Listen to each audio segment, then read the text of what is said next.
सुहासिनी जी दिल्ली से। राधे राधे। महाराज जी राधे राधे, आपके चरणों में कोटि कोटि प्रणाम।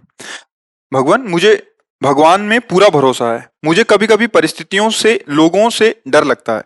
लोगों की बोली हुई बातों को मैं अपने मन में से निकाल नहीं पाती। इस वजह से मन में विचारों की एक चैन सी बनी रहती है, जिसके कारण मन बहुत घबराता है और बहुत दुख पाता है। तो मैं इस अवस्था में कैसे विजय इसमें प्राप्त क्या करूं? है कि विवेक की कमी है।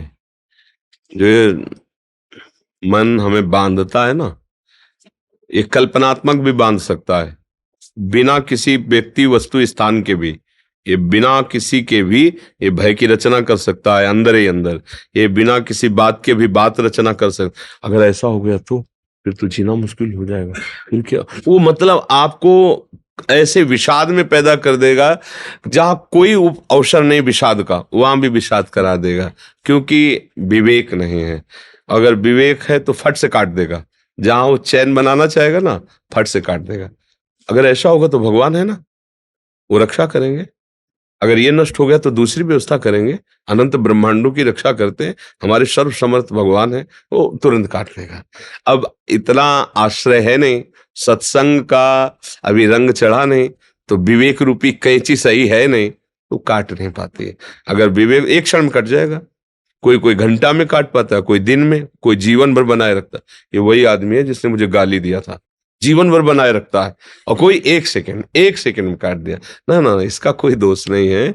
मेरे किसी अवगुणों का सुधार करने के लिए, पाप का नाश करने के लिए भगवान इसे प्रेरित करके गालियां दिला रहे हैं। मंगल भवन है, जो कर रहे हैं अच्छा है, प्रभु निकल। विवेक ने क्या किया? और अगर विवेक नहीं, हमने तो कुछ बिगाड़ना नहीं था, इसने गाली दिया। कभी तो अवसर आएगा, जब मिलोगे जिंदगी में तो तुमने 10 दिए ना, 100 देंगे तुम्हें। अब वो पकड़े बैठा हुआ है। अब विवेक है तो एक सेकंड में काट दिया। तो ये जो चिंतन है, ये तभी सुधरेगा जब भगवत चिंतन हो। इसीलिए हम कह रहे हैं, सबको अगर सुख की चाह है तो नाम जप करो, दूसरा उपाय कोई नहीं है।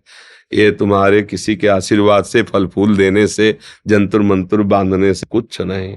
राधा राधा राधा राधा, अच्छे आचरण करो। कोई भी तुम्हारे साथ जो प्रतिकूल व्यवहार कर रहा है तो भगवान देख रहा है। जहां तक हो तहां तक अपनी बुद्धि से उससे बचने का उपाय करो। नहीं है तो ऐसे हो जाओ, हे भगवान आप देख लो, हम तो असमर्थ हैं, तो बहुत समर्थ हैं, वो सब देख लेंगे। भय क्यों करना है? अगर हम भय करते रहेंगे तो इसका मतलब भगवान का आश्रय नहीं है। भगवान के आश्रित में निर्भयता बढ़ती है। क्या हम अकेले जा रहे हैं, अगर कोई मिला मारा तो वही भगवान है ना, हमारी रक्षा कर लेंगे। और निश्चित आपने विश्वास किया है, भगवान रक्षा कर लेंगे। अगर कोई भारी से भारी समस्या है, तो भगवान के लिए कोई समस्या है क्या? तो बस अगर भगवान का आपने आश्रय नहीं लिया तो सब समस्या ही समस्या है। जिसको हम पति कहते हैं, प्राण प्रिय कहते हैं, वो ऐसी परिस्थितियों में उसकी बुद्धि हो जाती है कि अपने परिवार को जहर दे देता है।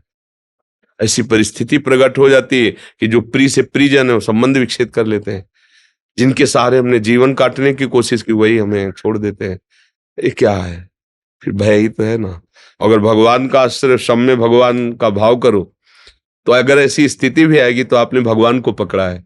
जैसे मीरा जी के पति राणा जी का शरीर पूरा हुआ, उनसे कहा आप अपना सुहाग उजाड़ो। नहीं, हमने इनके लिए सुहाग भरा ही नहीं था, ये तो श्री कृष्ण के लिए था। हमारे गिरधर अविनाशी, इसलिए मेरा सुहाग अविनाशी।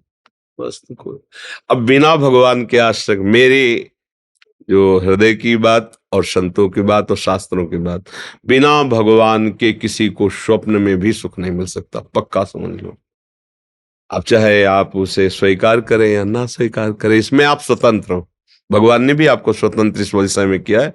अगर आप स्वीकार करो तो ठीक है, ना स्वीकार करो तो दूसरा भी भाग है, वो तो स्वीकार करना ही होगा।